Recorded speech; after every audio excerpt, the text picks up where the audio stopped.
好，接下来我们要来关心到的是日本政坛大变天了吗？暴走少女这一回变成了铁娘子。我们要来关心这一位是高市早苗，强硬的抗中这一位大鹰派，会不会成为接下来日本史上最短命的女首相？会要诞生了吧？今天一起来做关注。其实呢，就是在周六而已，自民党的总裁改选终于是尘埃落定了。我们来看到高市早苗这一次啊，脱颖而出，瞬间成为热门日本的首相的人选，甚至她被形容是女版的安倍哦。那有怎么样的政治魅力？赶快来认识一下她是谁。出生在一个比较普通的家庭，而且是不是传统的政治世家哦。当时她为了要减轻家中的负担，所以她念的是公立学校神户大学。那学生的时期，她也比较特别的是，她喜欢重金属啊，还会打鼓、骑重机哦。这边有画面，甚至呢一度是加入了暴走族。后来她曾经担任过主播跟主持人，终于是从1993年开始，她踏入了政坛，当时担任是无党籍的当选议员哦。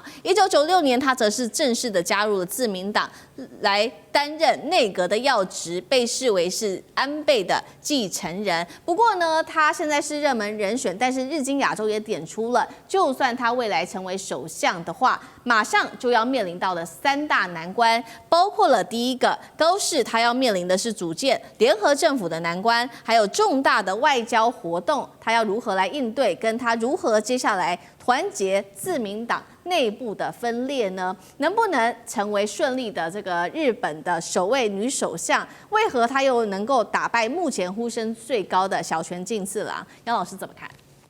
她成为女首相，这个是没有问题了，因为她已经是总裁，然后自民党加上公民党虽然没有过半，但是呢，就是掌握多数。那因为反对党这边其实是很分裂的，可能是参政党、国民这个民主党，这都是比较右倾甚至算右翼的。然后呢，立宪民主党算主要的反对党，是比较中间温和偏左的，所以她做女总裁问题不大。那小泉为什么会输哈？他输在自己啦，小泉进次郎。我们台湾人讲叫做阿达玛孔古力，这不是日文，这是台语了哈。但是呢，日文的话就是阿达玛瓦瑞啊。那他的确其实是不太聪明哦。那几次选总裁，他自己讲话完全不对位，甚至听不懂他讲什么，甚至讲错。给他机会撂英文，结果他不敢讲。他不是有哥伦比亚大学的硕士吗？可是他从幼稚园到大学是在神奈川县的一个学校，叫做关东学院大学。那个学校就体育见长了，我只能这么讲。可是以他的家世哈，他算是第4代的政治人物啊，不得了，在日本都少见的。基本上要进好一点大学不是很难的事情，就表示他个人其实就是说在能力上，所以这一次大概就是民间就对他有一些失望。可是很奇怪，他那个时候处理稻米的问题的时候也算是不错，所以民间的这些支持者对于他的就是是否有能力处理担任首相之疑。那高市早苗呢？他有几个特色：第一个女性，第2个保守，第3亲美，第4反中，第5亲台，我把它都列出来。但女性跟保守我们放在一起讲，他其实说女性这个作为第1位自民党的女总裁，最大的意义就在这个字面上的意义，因为其实有人说她其实是最像男性的女性政治家，她对于一些男女平等的议题，其实实际上不支持，反而反对。比如说结婚之后女性要改名字，这种法律她反对改变，她反对女天皇的这个继承，反对这些东西。那但是呢，你说她是有一些我们中文的媒体会说她是右翼或者极右派，这个在日文的理解当中并不是如此，因为那个有另外的一些人跟一些党派，那她是这个强硬保守派，这是没有问题。那至于在亲美这个上面，这绝对是亲美。可是他现在说他要去跟川普政府重新谈关贸协议，有可能吗？我觉得这个很大的问题我觉得他做不到。完全日本是美国的小弟，他怎么可能做得到？不管你是男的女的，所以就看10月底的时候，他跟川普在 APEC 会面的时候呢，是不是能够做到这一点？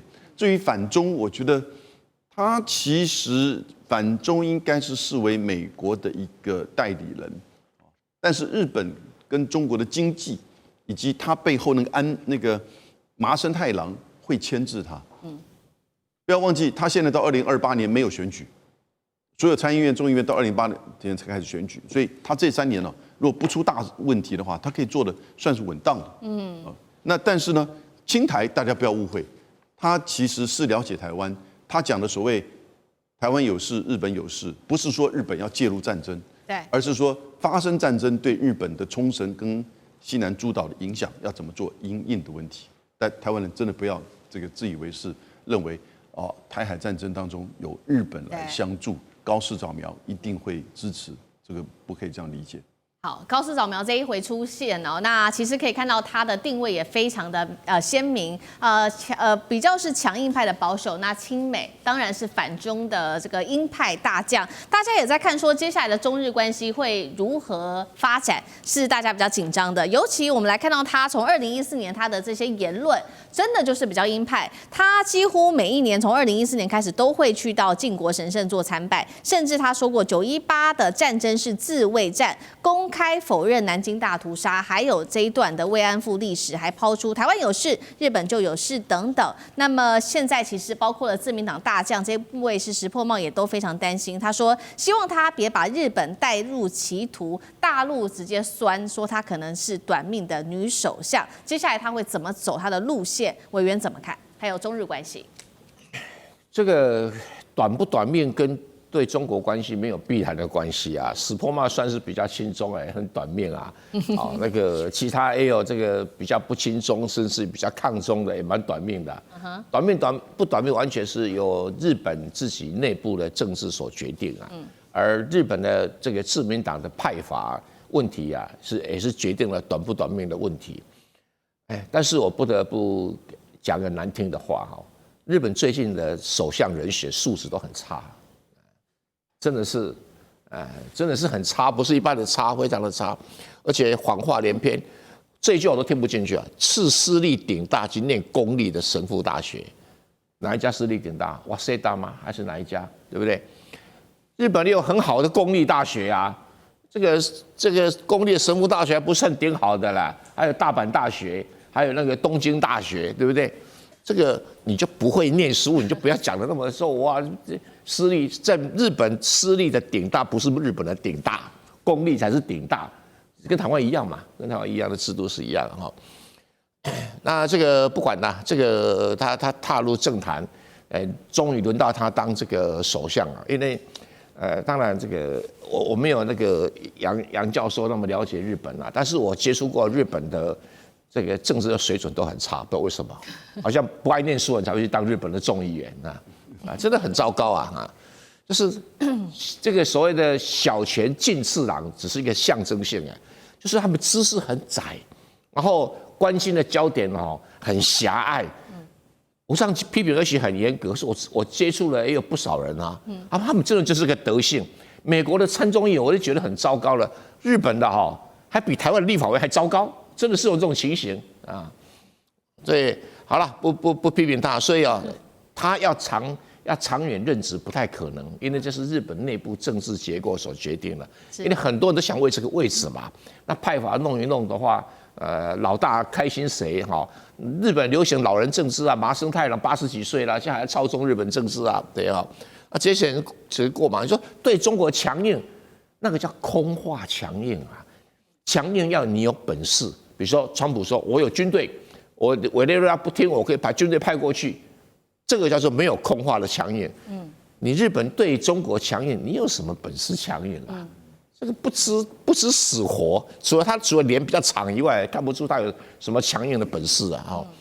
那他说什么中国威胁论啊，什么否认南京大屠杀，他去弄他了，不必去理会他。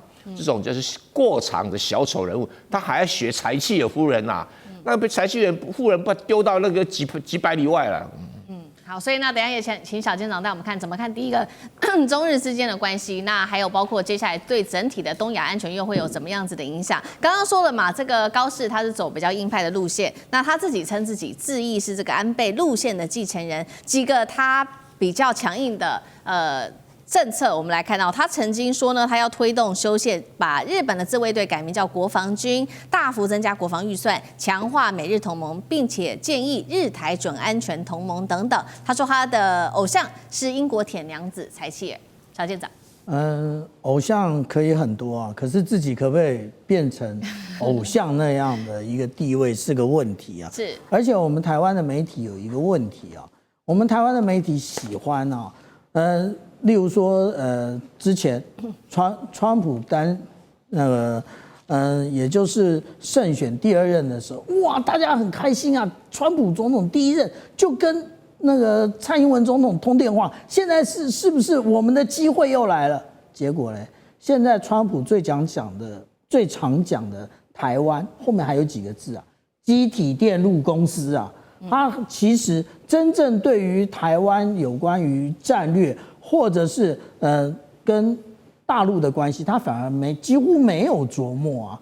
那这个也就是啊，我们大家不必啊，现在如此的来看这个高市早苗。那其实他们之所以成为鹰派，那也就是因为他在整个日本的这个政治市场里面呢，他要进行差异化。如果他跟别人都一样，那谁要选他嘞？所以他会走出他自己不同的路啊。那但是如果我们来看看啊，他之前啊，那进行辩论会的时候，他到底讲了什么？他在9月24号的时候，他进行这个候选人辩论会的时候，他特别讲的是什么？他讲的不是中日关系啊，他讲的反而是促进经济成长。所以这又中了当初的那一句啊。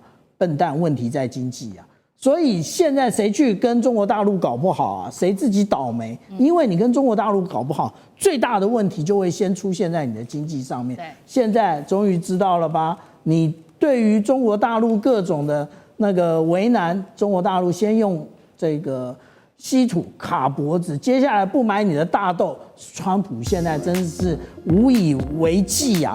那但是我们来看看啊，高市早苗其实他当初他的 NHK 对于他的这一些言论啊，有非常多的一个统计啊，他其实。